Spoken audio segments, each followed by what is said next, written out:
Well, good morning, folks. Let's take a look at this wood splitter here that my friend made, Jed.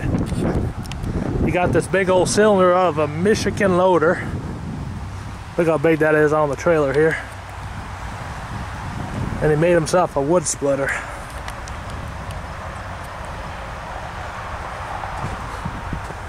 Put it on the Bobcat over there, the 270 John Deere. And they tried it out and they said it works pretty good.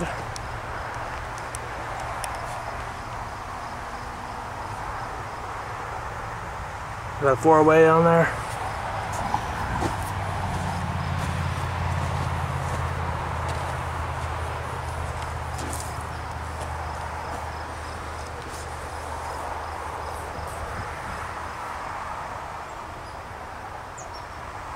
So figured I'd show you guys that. So hope you have a good day and we'll talk to you later. Bye.